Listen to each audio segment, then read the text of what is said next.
convivencia de la propia familia, ¿no? Entonces, nosotros reivindicábamos el uso íntimo y el uso individual del espacio público como la gran conquista del hombre contemporáneo, como la gran conquista del urbanita, ¿no? Esa capacidad que tenemos de, en la calle, digamos, en el espacio que no hemos tenido que defender con una puerta de seguridad, ¿no? Es precisamente donde somos más libres, donde podemos tener las conversaciones más íntimas y donde podemos construir nuestra personalidad en tanto que miembros individuales de nuestra sociedad.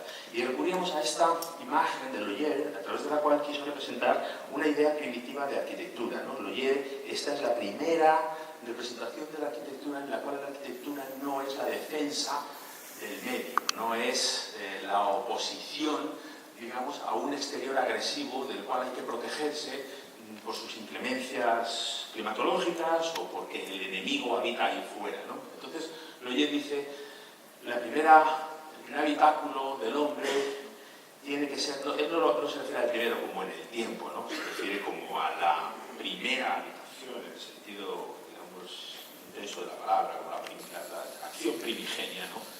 Es una mezcla de percepciones subjetivas y objetivas. Por eso esta casa o esta cabaña pues no tiene un techo precisamente muy resistente a las goteras, ni tiene fachadas, ni se protege de nada. Es la representación de un acto, digamos, de la toma de un lugar y de su apropiación más bien por acciones sensibles, por motivos subjetivos, que por la construcción de la necesidad. Es decir, que Loyer, sin atreverse mucho a decirlo, porque podría haber sido colgado de los pulgares, ¿no?, en la plaza del pueblo, está contradiciendo de alguna forma la trilogía vitruviana, ¿no? Es decir, Loyer viene a decir la filmitas no es tan importante como la carga subjetiva, como la emoción, o como la relación que nosotros establecemos, las relaciones de afecto que establecemos con lo que nos rodea, ¿no?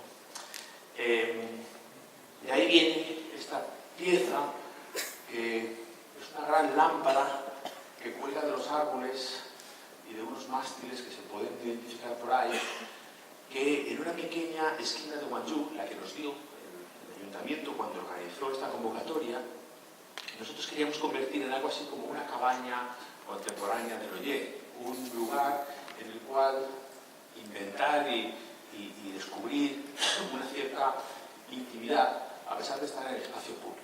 Esta lámpara tiene una geometría singular porque abraza unos árboles que existían. Nosotros realizamos una serie de acciones más que nada de limpieza y de preservación de aquellos elementos que nos parecía que ya eran materiales de nuestro proyecto, como que los árboles ya eran materiales de nuestro proyecto, que el borde del trazado ya era material de nuestro proyecto. Sin embargo, otras cosas que no nos interesaban como tales porque perturbaban, dividían o ensuciaban, por así decir, la plaza, pues los eliminamos y pasamos a la construcción de esta pieza. Esto tiene su origen, pues, la construcción de esta pieza y un suelo, como se puede ver ahí, prácticamente toda la acción consiste en la construcción de esa lámpara y de un suelo del cual van a emerger unas piezas de las que luego hablaremos.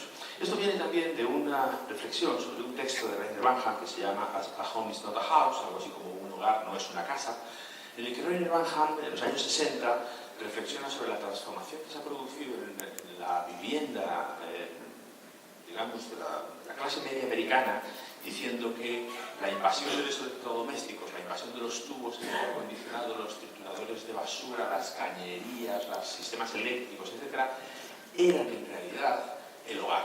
Que eso era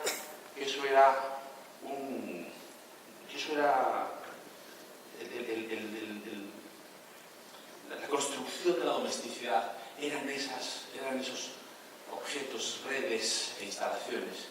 Y él decía que para qué vamos a construir una casa que los contenga, si eso ya es en sí mismo un hogar, ¿no? Esta reflexión, bueno, es un texto bellísimo, que os invito a leer, porque aunque es del año 60, es un texto que tiene muchísima vigencia hoy en día, y viene a cuento de esta imagen tomada muy cerca de aquí, hace 100 años, ¿no? Y utilizada en una de las biografías de Packard de Bill de Kim, en su periplo por la Patagonia, ¿no?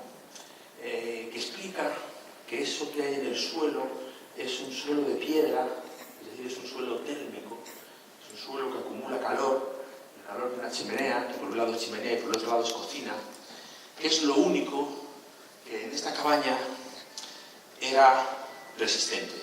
Es decir, esto es la casa, o esto es el hogar, ¿no? Y de hecho se llama hogar, ¿no? Lo que lo cubría era una cabaña ligera, posiblemente de madera, que se la llevó el fuego por delante, ¿no? Luego esta idea de cabaña ligera y algo resistente, que son las instalaciones del hogar, a mí me parece especialmente emocionante, y creo que hay grandes episodios de la arquitectura que se han basado un poco en esta dualidad, ¿no? Entre lo resistente asociado a las instalaciones, al fuego, al hogar, y lo ligero asociado a la forma, a la construcción de aquello que nosotros llamamos casa, pero que en realidad no lo es. Por eso hicimos esta lámpara que da luz, que da calor, que es una antena wifi, que emite información, que permite transmitir mensajes a través de un celular en ella, y que en cierto modo está construyendo, está protegiendo, está queriendo construir el hogar, ¿no? Quizás esos árboles ligeros, diríamos, impermeables del Oye son la casa, ¿no? Algunas piezas de ese hormigón en el suelo que dibuja con distintos áridos, con distintas piedras que hemos ido encontrando por la zona, ¿no? Que dibuja un pattern de una supuesta historia de este lugar, emergen con formas extrañas y también con alturas raras, ¿no? Mirando esta chica de aquí, en eso que podríamos llamar banco, no sería tan fácil llamar banco a ninguna de las demás cosas, porque tienen más bien la altura de los muebles domésticos, ¿no? La altura de una mesa, la altura de un altar, la altura de una barra, de un bar, la altura de tal. Pero nadie dice cómo hay que usarlos. Nadie dice qué son. Por así decir, cada persona que los utiliza está inventándose una forma de hacerlo, está colonizando este sitio, ¿no? Y también eso tiene importancia, porque estaría hablando como de la desaparición de una acción conductista, ¿no? Según la cual sabemos perfectamente lo que tenemos que hacer en el espacio público, porque el espacio público está sometido a normas, está sometido a convenciones de ocupación y de uso. En este caso diríamos que está la libertad suficiente para tumbarse en cualquiera de estos sitios, para comer o para estar trabajando durante toda una noche. Tenemos que decir que desde que este sitio se inauguró no ha dejado de haber gente nunca, y está internet llena de fotos de todo tipo de concentraciones, fiestas y situaciones, gente, parejas, amigos, que lo utilizan y que quedan allí para hacer como si fuera como quien invita a casa, ¿no? Volviendo atrás, este es el dibujo de la muralla histórica de Guangzhou, y aquí es a lo largo de lo cual se colocaron estas intervenciones. Veis nombres que posiblemente conocéis bien, como Sigue Duban, como Dominique Perrault, Alejandro Zaera, que está por allí, Peter Eisenman, Freudenberger, ¿no? Y nosotros nos toca este sitio. Es un sitio completamente anodino y sin ningún interés, más que ser como el vértice de este pentágono de la muralla histórica. Estuvimos indagando de uno de nuestros becarios hasta que encontramos que en ese sitio había una pequeña librería que hacía años que no existía, en la cual vendían los libros clandestinos que los grupos de izquierdas de Corea compraban con no poco riesgo, ¿no? Y hablamos de libros clandestinos de literatura y de cosas bastante normales, como ha ocurrido en todos los lugares con dictaduras, en fin, incómodas, como solo son todas. Y en las discusiones, en las conversaciones, en las reuniones, en esa librería y en el banquito que había frente de la librería se gestaron las primeras importantes manifestaciones que terminaron por instaurar la democracia en Corea del Sur. Que ahí están como una especie de pequeño germen que nadie lo recordaba hasta que nosotros hemos hecho esto, y sin necesidad de hacer ninguna cita, ningún nombre ni ninguna conmemoración, todo el mundo automáticamente, al señalar este sitio, ha recordado con emoción este punto en el cual se iniciaron aquellas revueltas. Esto es un poco la situación, paso estas imágenes de prisa, de las cosas que nos parecían interesantes, la manera de identificarlas y de señalarlas, ¿no? Esto es como era la plaza al principio, ¿no? Y este es el día de la inauguración. Algunos divertimentos para ver cuál era la figura que con la menor longitud era capaz de englobar el mayor número de árboles para negociar con nuestro presupuesto y poder finalmente dibujar esta pieza que está suspendida en el aire con estos tres mástiles que tratan de ser poco visibles, aunque no los ocultamos muchísimo menos, pero para otorgar protagonismo a los árboles y entender que es esta iluminación del cielo, la iluminación de los propios árboles y del suelo, lo que convierte este sitio en un lugar doméstico. Esta pieza me parece muy interesante, la manera en la que intentamos aproximarnos a la forma en la que trabaja el arte con el concepto de instalación, con el concepto un poco de site-specific installation, ¿no?, como dicen los artistas, casi como la acción de señalamiento y de puesta en valor de un sitio, digamos, con la menor cantidad de gestos posibles, ¿no? En este caso, el presupuesto para cualquiera de estas piezas será muy reducido y de hecho está construida pues, con mucha precariedad y con mucha simplicidad, ¿no?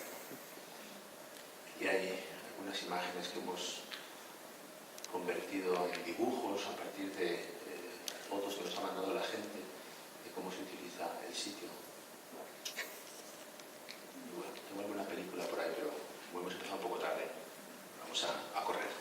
Esto es París y he tenido este ejercicio porque de la misma forma que me interesa desarrollar una manera de leer las condiciones, de buscar ese sustrato poético en cualquier sitio que nos dé, por banal que parezca, también me parece que hay que hacer un esfuerzo especial por encontrar, por poner en crisis las cosas evidentes o las cosas obvias. Estas son las cocheras de la línea de autobuses públicos de la ciudad de París, que en un momento dado se quedan pequeñas. Se construyeron en un lugar periférico hace muchos años. Ese lugar ya se ha quedado central, esto es la Porte d'Orléans, por ahora se conoce la ciudad. Y muchos de sus conductores ya mayores, que llevan siendo empleados de esta empresa durante décadas, ya viven cerca de este sitio y todas las mañanas van allá a coger su autobús. Alguien, siguiendo la tónica habitual en este tipo de situaciones, inventó o descubrió algo que se ha hecho en muchos lugares del mundo. Por ejemplo, Madrid lo ha hecho varias veces, siempre con el mismo grado de error, por cierto, que es este solar vale una fortuna, nosotros vendemos este solar, con ese dinero pues, hacemos lo que tengamos que hacer y cogemos estas cocheras que nos cuestan bastante dinero aquí en el centro de la ciudad y tal, y nos las llevamos bien lejos, ¿no?, donde podemos construirlas baratas a nuestro antojo, en un sitio grande y tal. Afortunadamente alguien de ese comité dice, bien, pero vamos a estudiarlo, ¿no? Vamos a saber realmente qué es lo que vamos a ahorrar, cuánto y en cuánto tiempo, porque a lo mejor no es tan interesante.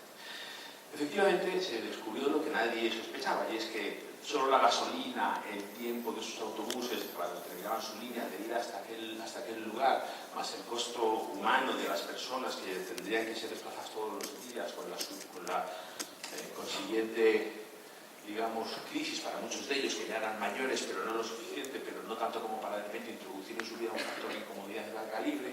Bueno, aquello podía tener realmente unas consecuencias, no voy a decir que nefastas, pero no se ganaba nada y sin embargo se perdían bastantes cosas, entre otras la propia presencia de la empresa en el centro de París, algo que otra persona de la comisión pues dijo con toda claridad, dijo, somos la empresa de transportes más importante de la ciudad, estamos en el centro de la ciudad, tenemos un edificio, tenemos un cartel fantástico, todo el mundo sabe dónde estamos, ¿por qué nos vamos a volver de repente invisibles, ¿no?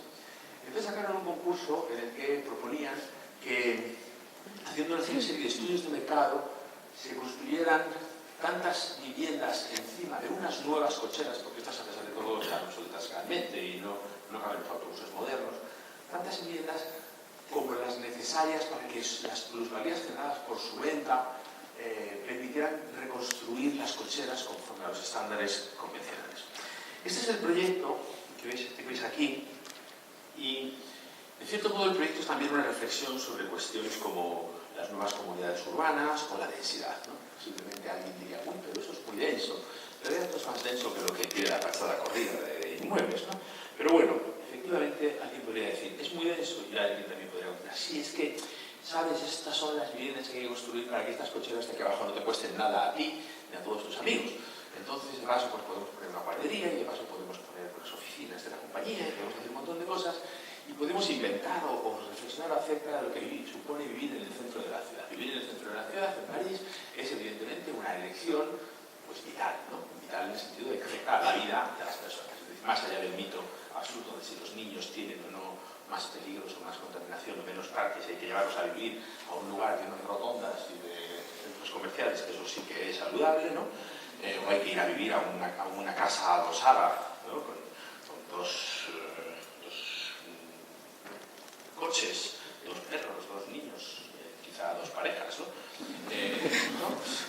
Y frente a eso, ¿qué tenemos? Pues vivir en el centro de París, en un pequeño apartamento, no en un gran chalet, bajar, no tener coche, bajar y coger el metro, ¿no? Pasar por ahí por delante de tu casa y llegar al centro en un pispás, y quizás pues, renunciar a algunas cuestiones a cambio de otras y tomar la decisión. Quizás no es el momento para hacerlo cuando no tiene niños, pero sí para cuando tiene otras etapas de la vida, pero desde luego es el momento para ser parte de la cultura urbana, para aprovecharse de lo que significa vivir en la ciudad, ¿no? Pero también resulta que cuando metemos las cocheras ahí debajo y tenemos que levantarlas 10 metros sobre la calle en París, aparece ahí un interior de manzana, que es un jardín, que es casi un paraíso, algo impagable, algo realmente lujoso. Los edificios, por una cuestión de ordenanzas, tienen que escalonarse, tienen que generar esos apartamentos, aunque son pequeños, tienen unas terrazas fantásticas. Tenemos, aquí están las oficinas de la compañía. Este primer piso es un piso de despachos profesionales, una de las cosas que más difíciles encontrar en cualquiera de nuestras grandes ciudades, ¿no? Donde ponen un arquitecto, un pequeño estudio de arquitectura, pues generalmente en un apartamento o en un estudio que está pensado para ser utilizado de otra forma, nadie lo coloca eso en las ordenanzas municipales, y así sucesivamente. Incluso aparecen pues, lugares con alturas interesantes que nunca se podían hacer jardines privados como aquellos que querían tener algunos que se iban a la periferia, ¿no? Resulta que lo pueden tener ahí dentro si pagan un poco más, ¿no? También hay que poner en marcha una cierta logística porque, por supuesto, hay que hacer una rampa para que suba un camión de bomberos ahí dentro, y esa rampa sirve también para otras muchas cosas, para salir en bici a trabajar todas las mañanas, por ejemplo. No me enrollaré con las plantas, pero sí con esta idea de que, al fin y al cabo, hay que generar un sistema constructivo que también tiene que ser lo más económico posible, porque no podemos pasarnos ni con la cantidad de viviendas ni con la densidad, pero tenemos que generar la plusvalía, tenemos que ser conscientes de para qué nos han llamado. Entonces usamos un solo material, con ese material hacemos las barandillas, las contraventanas, las fachadas, los antepechos, las escaleras, etc., ¿no? Eso es un panel de Trespa, y por eso el proyecto pues, está replanteando algunas cuestiones, yo creo que muy atractivas hoy en día, como la idea de comunidad, o la idea de individualidad, ¿no? Volvemos al argumento, ¿no? De intimidad y colectividad, etc., ¿no? Entonces, esto es un poco por la capacidad que tiene la arquitectura para afrontar retos, o para plantear ideas, o para explorar conceptos respecto a formas de vida o a formas de cultura urbana, ¿no? Algo que a mí me parece importante, o al menos me atrae especialmente. Esto es Santiago de Compostela. Esto es un concurso que hemos ganado muy recientemente para construir una estación. Nuestra única inteligencia en este caso ha sido construir la estación en lugar de paralela y al lado de las vías donde sugería el concurso, transversal, y utilizar la propia estación como un gran puente que comunica la zona histórica de Santiago de Compostela con la zona periférica. Esto es muy especial porque Santiago de Compostela, como tantas ciudades, trajo su tren y lo colocó a las afueras de la ciudad. En este caso, incluso para más INRI, en un lugar en el que ya la propia ciudad tenía como una falla, como un desnivel muy fuerte, de manera que ya la ciudad de alguna forma había encontrado una primera barrera para seguir creciendo. Luego pusieron el tren y eso ya, la barrera se consolidó absolutamente, por lo tanto al otro lado del tren no se construyó nada. Ahí hay un pequeño barrio que nunca ha tenido mucho interés y que es muy consciente y además están muy aislados con respecto a la ciudad. Santiago creció y creció, se colmató mucho hacia el interior y también por otros lados, por todos los bordes, pero este de aquí nunca llegó a colonizarse. Y como no llegó a colonizarse, resulta que hoy en día es una reserva natural de un valor incalculable. No es como la reserva ecológica de Buenos Aires, que ha sido creada como de la nada y de repente tiene valor ecológico. Aquí estamos hablando de un bosque extraordinario que muy posiblemente la ciudad habría destruido con total naturalidad y displicencia en uno de esos momentos desarrollistas sin más atención. Nosotros lo único que queremos es que la estación sirva para conectar el centro. Si con el centro histórico de Santiago sabéis que es un patrimonio de la humanidad, es algo de una belleza extraordinaria, y es como una ciudad de piedra, o sea, un enclave tremendamente artificial, ¿no? Con esta otra ciudad natural, que sería algo así como decir, Santiago no es solo la ciudad monumental, o sea, Santiago son dos ciudades, una natural y otra artificial, que están conectadas por la estación que a su vez es la puerta, el balcón y el puente que un visitante o un usuario o un habitante de la ciudad usará continuamente. Es decir, ahora, o cuando se construya esta estación, alguien que vive en el centro de la ciudad, en una bicicleta, en 14 minutos llegará aquí, a un lugar que se ve en la imagen, que es el famoso Centro de las Culturas de Peter Eichmann, que no ha conseguido desarrollarse, ni tener sentido, ni valor, ni ocupación, ni es una ruina para el gobierno gallego alucinante porque no hay que pagar. Entonces, ¿no? Otra cosa es que sea muy caro llenarlo de libros, llenarlo de actividades, pero una vez que lo consiguieran, realmente ese sitio está totalmente desconexo y por lo tanto, por esta sola imagen puedo explicar el proyecto. Esta es la imagen transversal, ¿no? Donde se entiende la relación que hay de esa gran plataforma que encima tiene las oficinas y los vestíbulos, pero que funciona como un cajón hueco, ¿no? Que tira esos fingers al barrio que no ha conseguido tener una consolidación deseable, a la estación de autobuses, que es una de las piezas que se va a empezar a construir ahora, y a este parque, el parque de las Magas, que se ha quedado conservado gracias a la barrera que el tren ha constituido. Esta es un poco la historia del desarrollo de la estación. La estación tira esa plataforma, las personas que llegan a la estación caminando, es algo que queremos potenciar, porque Santiago es una ciudad para ir caminando en otras partes. No ven coches, no ven taxis, no ven autobuses, no ven nada, entran por una plaza, por eso el lema del concurso era plaza, balcón, puente, ¿no? Y entran en un gran espacio que a su vez dentro tiene otros espacios cerrados y climatizados que son los vestíbulos de la estación de tren y de la estación de autobuses. Lo que está de color un poco más amarillito son los segundos pisos de esos espacios que están ocupados por las oficinas, y el resto es espacio público, continuidad y fluidez del espacio público de la ciudad histórica, que finalmente cae en el programa de desarrollo natural. Vamos por aquí a frenar los ascensores y permitirán también bajar a las personas. La verdad es que eso resulta más incómodo, ¿no? Aquí lo vemos un poco con sus alzados, vemos ahí esa plaza inclinada, y vemos como debajo de esa plaza sí entran los taxis y los coches y los autobuses, y hay otro acceso. Las personas que llegan por un medio motorizado suben al vestíbulo, y las personas que llegan andando en bicicleta o en autobús urbano pues entran directamente por la plaza, ¿no? La plaza es aquel, mira, pieza que se ve allí, aquí se ve el vestíbulo de los trenes, el vestíbulo de los autobuses, y como todo ese espacio que en cierto modo fluye acabará haciendo la conexión, ¿no? Que es este espacio. Ahí al fondo se ve la construcción de Peter Eichmann, y algo relativo a la construcción y a una invención, ¿no? Teníamos que defender que esto se podía hacer sin cortar el tráfico de los trenes, porque evidentemente sabíamos que la razón fundamental para que las estaciones se construyan a lo largo de las vías, y no encima es que ahí no se puede cortar el tráfico de los trenes. Muy importante que hay toda una historia de desarrollo de fases y de compromisos un poco técnicos con nuestros calculistas y diseñadores para que eso sea posible, ¿no? Esta es la plaza. Bien.